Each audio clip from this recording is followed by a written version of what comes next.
इस चेहरे को शायद आप जानते हो। 1957 की एक मूवी आई थी mother India, Oscar nominated film थी और इस फिल्म का ये चेहरा बड़ा फेमस हुआ था। ये कैरेक्टर था लाला सुखी लाल का, और लाला सुखी लाल मदर इंडिया के गांव का एक मनी लेंडर था जो लोगों को पैसा उधार पे देता था और उनसे ब्याज लेता था, और फिर वो ब्याज बढ़ता जाता था, लोग कर्ज में डूबते जाते थे और सुखी लाल अमीर होता जाता था।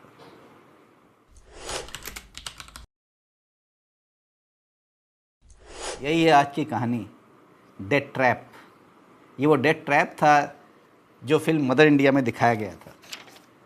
अब आज के टाइम में क्या हमने सुखी लाला को मार दिया है? क्या सुखी लाला अब नहीं है? क्या अब ऐसे लोग नहीं हैं जो हमको उधार देते हों और उसके बाद हम एक उधार के चक्र में फंस जाते हों? आज भी ऐसे लोग हैं जो उधार के चक्र में हमको फंसा लेते हैं। हाँ, शक्ल बदल गई है। आज हमने बैंक बना दिए, फाइनेंशियल इंस्टीट्यूशंस बना दिए, लेकिन उधार का वो दौर चलता रहा। जैसे पहले उधार थे वैसे ही आज भी उधार हैं, जैसे पहले किस्तें थीं वैसे ही आज भी किस्तें हैं। फ़र्क ये है कि पहले वो इलिटरेट थे, वो गांव वाले थे, आज हम सूटेड बूटेड हैं, शहर के लोग हैं। फ़र्क इतना ही है।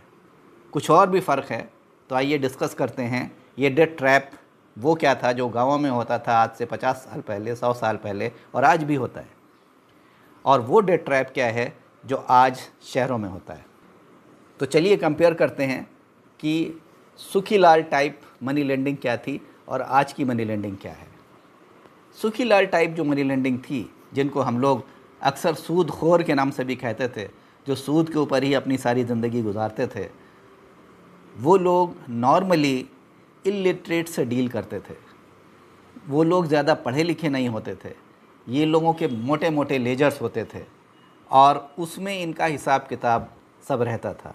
लेकिन आज के ज़माने में मॉडर्न टेक्नोलॉजीज़ हैं, ऐप्स हैं, लोन लेने वाला और लोन देने वाला दोनों पढ़े लिखे हैं, दोनों इंटेलिजेंट हैं। ये फ़र्क है उस वक्त की लेंडिंग में और आज की लेंडिंग में। वो बहुत हाई इंटरेस्ट रेट चार्ज करता था, इतना कि आप ज़िंदगी भर के लिए उसमें फंस जाएं। लेकिन आज की लेंडिंग में जो ऑर्गेनाइज्ड लेंडिंग है, जो बैंक्स हैं, वो आपसे उस तरह का रेट ऑफ इंटरेस्ट नहीं चार्ज करते जो उस मनी लेंडिंग में चार्ज होता था। लेकिन आज भी जो प्राइवेट ऐप्स हैं, जो लेंडिंग ऐप्स हैं, वो एग्जैक्टली वही करते हैं जो उस वक्त वो करता था। वहाँ भी रेट ऑफ इंटरेस्ट हाई हैं, यहाँ भी मनी लेंडिंग ट्रैप है जैसे पहले था। दोनों में डिसेप्शन इन्वॉल्व है। पहले भी डिसीव करके वो लोगों को लोन देता था, आज भी डिसीव करके लोगों को लोन दिया जाता है। हाँ, डिसेप्शन का तरीका बदल गया है, उसकी मेथोडोलॉजी बदल गई है, क्योंकि हमारी समझ, हमारा लेवल ऑफ थिंकिंग बदल गया है। इस वजह से वो पहले भी डिसीव करता था, आज के ऐप्स आज भी डिसीव करते हैं। पहले भी लाइफ लॉन्ग ट्रैप में हम फंस जाते थे, आज भी हम लाइफ लॉन्ग ट्रैप में फंस जाते हैं। तो हम कैसे कह सकते हैं कि लाला सुखी लाला, वो मदर इंडिया का सुखी लाला मर गया, कहीं चला गया? वो कहीं नहीं गया, वो बिल्कुल यहीं है, हमारी आपकी पॉकेट में। पहले हमसे कुछ दूर हुआ करता था, आज वो हमसे बिल्कुल करीब है, हमारे पैंट की पॉकेट में रखा हुआ है। आप निकाल कर देख लें, आपके मोबाइल के अंदर भी ऐप्स होंगे, क्रेडिट ऐप्स होंगे, क्रेडिट लाइंस आज की प्राइवेट फर्म्स देते हैं। मेरे मोबाइल पर एक मैसेज आता है कि आपको 4 लाख का इंस्टेंट लोन सैंक्शन हो गया। सिर्फ एक बटन दबाने की देर है और लोन सैंक्शन। अब ये टारगेटिंग जो होती है, ये स्पेशली उन लोगों को की जाती है जो शायद पैसा स्पेंड करना चाहते हो। ख़ास करके हमारे नौजवान जो नई नौकरियां ज्वाइन करते हैं, इनको स्पेंड करना चाहते हैं, ये पैसा को खर्च करना चाहते हैं। तो इन लोगों को इस तरह के ट्रैप में फंसाया जाता है कि आपको 10,000 का लोन सैंक्शन हो गया, आपको 20,000 का लोन सैंक्शन हो गया। किसी को एक मोबाइल फ़ोन ख़रीदना है, उसको उसने एक लोन सैंक्शन कर दिया 25,000 रुपये का, और उसने जा करके एक मोबाइल ले आया, और उसके बाद फिर उस मोबाइल की किस्त वो पता नहीं कब तक देता रहेगा, दे भी पाएगा या नहीं दे पाएगा, क्योंकि आई डोंट नो कि उसकी इनकम इतनी होगी भी या नहीं होगी। तो डिसेप्शन उसमें भी था, डिसेप्शन इसमें भी है। सुखी लाल तब भी था, सुखी लाल आज भी ज़िंदा है। आप ये मत सोचिए कि आपने अब मॉडर्न तरक्की कर ली और हमने बैंक्स बना लिए, फाइनेंशियल इंस्टीट्यूशंस बना लिए, तो हमने इस मनी लेंडिंग को, जो लोगों के खून को चूसता था, उसको हमने ख़त्म कर दिया है। वो सकिंग आउट ऑफ ब्लड जैसे तब चल रहा था, आज भी चल रहा है। फ़र्क ये है कि आज हम बड़ा खुशी खुशी और हंसते हंसते उसको दे देते हैं, और हमें ये महसूस भी नहीं होता कि हम कब इस डेट ट्रैप में फंस चुके हैं। अब अगर ये ट्रैप है, तो ये ट्रैप क्यों क्रिएट हो गया और क्यों ऐसा हुआ कि एक नॉर्मल पब्लिक इस डेट के ट्रैप में फंस गई है? इसके दो बेसिक रीज़न हैं। एक जो सबसे प्राइमरी रीज़न है वो है हमारी ग्रीड। ये रीज़न उस वक़्त नहीं था। वो लोग जब उधार लेते थे तो किसी लालच की बिना पर नहीं लेते थे, बल्कि किसी काम के इस्तेमाल के लिए लेते थे। आज जो लोन दे रहा है वो अपने फ़ायदे के लिए दे रहा है, जो लोन ले रहा है अक्सर उसमें ग्रीड पाई जाती है। वो लालची होता है, क्योंकि हम एज अ कंज्यूमर लालची हो गए हैं। हमारे पास जितना है हम उसमें कन्विंस नहीं हैं, हम और लेना चाहते हैं। जो शायद हमारे मीन्स के बाहर होता है हम उसे भी लेना चाहते हैं, और हमारी इस टेंडेंसी को इस तरह के जो डिजिटल ऐप्स हैं, इस तरह के जो मॉडर्न मनी लेंडर्स हैं, ये एक्सप्लॉइट करते हैं और हम उसमें फंस जाते हैं। तो पहला रीज़न हमारी अपनी ग्रीड है। और दूसरा जो थोड़ा मैक्रो रीज़न है वो है प्रेजेंट मॉडर्न इकोनॉमिक सिस्टम। हमारी जो मॉडर्न इकोनॉमी है, इसमें हमने ग्रोथ का जो कॉन्सेप्ट क्रिएट किया है वो ये है कि ग्रोथ तब होगी जब हम डिमांड क्रिएट करेंगे। और ये बात जाहिर भी बात है, अगर हम बढ़ना चाहते हैं, किसी प्रोडक्ट का प्रोडक्शन करना चाहते हैं, तो हम तभी तो करेंगे जब उस प्रोडक्ट की डिमांड होगी।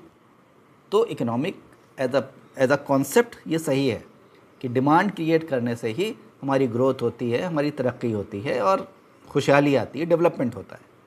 तो अब ग्रोथ क्रिएट करने के लिए क्या किया जाए? डिमांड क्रिएट करने के लिए क्या किया जाए?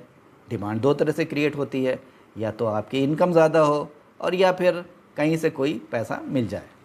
अगर मुझे कोई प्रोडक्ट ख़रीदना है, एप्पल का मुझे मोबाइल फ़ोन अगर ख़रीदना है जो 1 लाख रुपए का आता है, 2 लाख रुपए का आता है, उसके लिए या तो मेरी आमदनी इतनी होनी चाहिए कि मैं उसे ख़रीद लूँ, और अगर आमदनी नहीं है तो कोई कैश लेकर के तैयार खड़ा रहे कि भाई लो, अभी ले लो मुझसे, ख़रीद लो और मुझे वापस करते रहना, 1 साल 2 साल 5 साल में वापस कर देना।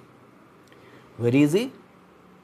तो मॉडर्न जो फाइनेंशियल सिस्टम है उसने इकनॉमी में ग्रोथ के लिए इस मॉडल को अडॉप्ट किया, क्योंकि इनकम जनरेट करना एक टफ़ काम होता है, और इनकम जनरेट करने के लिए आदमी को एफिशिएंट होना पड़ता है, उसको मेहनत करनी पड़ती है, तब इनकम जनरेट होती है। लेकिन लोन तो आसानी से मिल जाता है, और लोन देने के लिए ऑर्गेनाइजेशंस तैयार हो गए, इंस्टीट्यूशंस तैयार हो गए, प्राइवेट लेंडर्स आ गए। तो अब इनका एक अलग बिज़नेस हो गया, चाहे वो गवर्नमेंट का ही बैंक क्यों ना हो, लेकिन उसका भी एक बिज़नेस है। उसको भी at the end of the day profit earn करना है, शेयर होल्डर्स को डिविडेंड पे करना है, तो उसका भी पर्पस प्रॉफिट मोटिव है। तो इस प्रॉफिट मोटिव से जब ये ऑर्गेनाइजेशंस बन गए, लेंडिंग का ये पर्पस नहीं रहा कि वो हमारी ज़रूरतों को पूरा करे। जब लेंडिंग का ये पर्पस हो गया कि लेंडर खुद उससे प्रॉफिट बनाए, तब ये प्रॉब्लम आ गई, क्योंकि यही पर्पस सुखीलाल का भी था कि वो लेंडिंग से प्रॉफिट बनाता था। हाँ, अब उसमें रेगुलेटर आ गया, उसने रेगुलेट करना शुरू किया, उसने कहा कि भाई रेट ऑफ इंटरेस्ट इतने एग्जॉर्बिडेंट नहीं होंगे, इतने ज़्यादा नहीं होंगे, दैट इज़ ऑल फाइन। लेकिन वो रेगुलेटर भी उतना इफेक्टिव नहीं होगा जहाँ पर प्राइवेट लेंडिंग शुरू हो जाती है, जहाँ पर ये मोबाइल ऐप्स शुरू हो जाते हैं, और हमारी इस ग्रीडी मेंटालिटी को ये एक्सप्लॉइट करते हैं। काफ़ी हमने तरक्की कर ली है, आर्टिफिशियल इंटेलिजेंस का ज़माना है। वो हर लेंडर ये जानता है कि हमारे बोरोवर के माइंड में ग्रीड का लेवल कितना है, हमको उसी लेवल का लोन प्रोडक्ट ऑफ़र किया जाता है जितना वो ग्रीड लेवल होता है। हमारा नीड लेवल कोई नहीं समझता, कोई नहीं पढ़ता, ग्रीड लेवल पढ़ता है। जब मैंने एमबीए किया था राइट इन 1993, तो हमारे पास एक सेशन था एक क्लास में, बाकायदा इस चीज़ पर डिस्कशन हुआ था, how to sell a comb to a bald person, गंजे को कंघा कैसे बेचा जाए। पर्पज़ ये था कि उस आदमी की नीड हो ना या ना हो, डिमांड क्रिएट कराना है। और जब इकोनॉमिक सिस्टम डिमांड क्रिएशन पर बेस्ड हो गया और फोर्स डिमांड क्रिएट होने लगी, तो इसने एड्स बनाए, ऐसे विजुअल्स तैयार किए कि इसने हमको कॉग्निटिवली इस बात के लिए तैयार किया कि हम पहले से लोन ले लें। और इससे हमारी ग्रीड सेटिस्फाई होती थी। तो ये दोनों चीज़ें मिल गई और ये सिस्टम इस्टेब्लिश हो गया। वो सिस्टम जो सुखी लाला इंडिविजुअल लेवल पर चलाता था, वो इंस्टीट्यूशनल लेवल पर, कंट्री के लेवल पर इस्टेब्लिश हो गया। रिज़र्व बैंक ने एक रिपोर्ट में कहा कि कंट्री की इंटायर जीडीपी का 41% हिस्सा ऐसा है जो हाउस होल्ड ने उधार लिया हुआ है। तो ये हाउस होल्ड का उधार अगर हमारे कंट्री की, पूरे कंट्री की इनकम का 41% है, तो ये एक अलार्मिंग चीज़ है। हम एक कर्ज़ के गड्ढे में फंसे हुए हैं। और ये मैं उन लोन्स की बात नहीं कर रहा हूँ जो कॉरपोरेट्स लोन लेते हैं या जो लोग बिज़नेस चलाने के लिए लोन लेते हैं, मैं उसकी बात नहीं कर रहा हूँ, उसका स्ट्रक्चर अलग होता है। लेकिन ये मैं अपनी ज़रूरत की बात कर रहा हूँ कि आज हमने कंजम्पशन पर्पस के लिए ये मॉडल बना लिया है कि हम पहले लोन लेकर के सामान ख़रीद लेंगे, बाद में अर्न करेंगे। और अक्सर ऐसा होता है कि हम अर्न नहीं कर पाते उतना, हमारी कुछ सिचुएशन बदल जाती हैं, जो किसी की जॉब चली गई, किसी का कुछ हो गया, तो वो फिर पैसा नहीं दे पाता और फिर शुरू होता है फॉलोअप, रिकवरी का फॉलोअप। हालांकि बड़ी सारी गाइडलाइन बनी हुई हैं, लेकिन फिर भी स्पेशली जो प्राइवेट लेंडर्स हैं, जो ऐप्स हैं, वो तो एजेंट्स आपके पास भेजते हैं, सोशल शेमिंग शुरू हो जाती है, टेलीफोन कॉल, थ्रेटनिंग, और फिर अक्सर हम देखते हैं सुसाइड कर लिया किसी ने, कोई ब्राइब लेने लगा, कोई किसी को गलत काम में पड़ गया, क्योंकि फाइनली उसने इतना लोन अपने ऊपर ओढ़ लिया है कि जिसका ईएमआई ही उसकी सैलरी के आधे से ज़्यादा है। आप में से बहुत लोग जानते होंगे जो इस वीडियो को देख रहे होंगे कि जिस दिन पहली तारीख को या जिस भी तारीख को आपकी सैलरी मिलती है, उसका एक बड़ा हिस्सा आपका ईएमआई पे करने में निकल जाता है और फिर आपके पास एक बचा हुआ पैसा रह जाता है, आप उसमें ही अपनी ज़िंदगी को गुजारते हैं। और फाइनली जब आप उसमें अपनी ज़िंदगी नहीं काट पाते हैं तो फिर आप कुछ ऊपरी कमाई की कोशिश करते हैं, और ये सब सोसाइटी में, इकोनॉमी में करप्शन को पैदा करता है। इसलिए ये तरीका गलत है, ये मेथडोलॉजी जो हमने आज बनाई हुई है वो गलत है। आप भी जानते होंगे ऐसे कुछ लोगों को जो इस तरह के डेट ट्रैप्स में फंस गए हैं। अगर आप जानते हैं तो कमेंट्स में ऐसी स्टोरीज़ डालिए। लोग अगर उसको देखेंगे तो कम से कम वो ये जानेंगे कि वो ख़ुद इस तरह के ट्रैप्स में ना फंसें, इस तरह की चीज़ों में ना जाएं। पहले अपनी इनकम देख लें, अपनी आमदनी देख लें और उसके बाद ख़र्चे को डिसाइड करें। तो चलिए अब इसको बचाने के लिए क्या किया जाए, ये तो प्रॉब्लम हो गई। अब बचाने के लिए देखिए दो रीज़न हमने डिस्कस किए, एक हमारी इकोनॉमी का डिमांड क्रिएट करने का स्ट्रक्चर और दूसरा हमारी ग्रीड, रादर पहला हमारी ग्रीड और दूसरा इकोनॉमी। अब इकोनॉमी को लेकर हम और आप तो अभी कुछ चेंज नहीं कर सकते, शायद उसको छोड़ देते हैं, वो जैसा चल रही है उसका जो सिस्टम है उसको वैसे ही चलने देते हैं। लेकिन हम अपने पर्सनल लेवल पर तो चेंज कर सकते हैं, हम अपनी ग्रीड पर तो काबू पा सकते हैं। ख़ास करके हमारे नए जनरेशन के लोग जो जनजी के नाम से जाने जाते हैं, ये लोग जो आज जॉब्स करना शुरू कर रहे हैं या करने वाले हैं, तो ये लोग तो कम से कम इस मेथडोलॉजी को अडॉप्ट ना करें कि पहले ख़र्च कर दें और बाद में अर्न करें। क्यों ना हम इस मोटो को फॉलो करें कि अर्न फर्स्ट स्पेंड लेट। अगर हम ऐसे करेंगे तो हम इस ट्रैप से बच पाएंगे। या spend after you earn, SAYE, spend after you earn.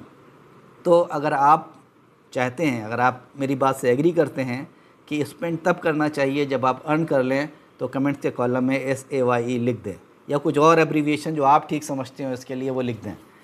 तो ये पता चलेगा कि आप वाकई मेरी बात से एग्री करते हैं।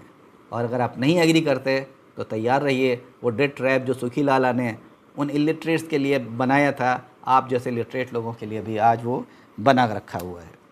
इसलिए मेरी आप लोगों से रिक्वेस्ट है कि कोशिश करें, इन चीज़ों से बचें, अपनी ग्रीड पर कंट्रोल करें और वही चीज़ ख़रीदें जिसका आपके पास पैसा हो।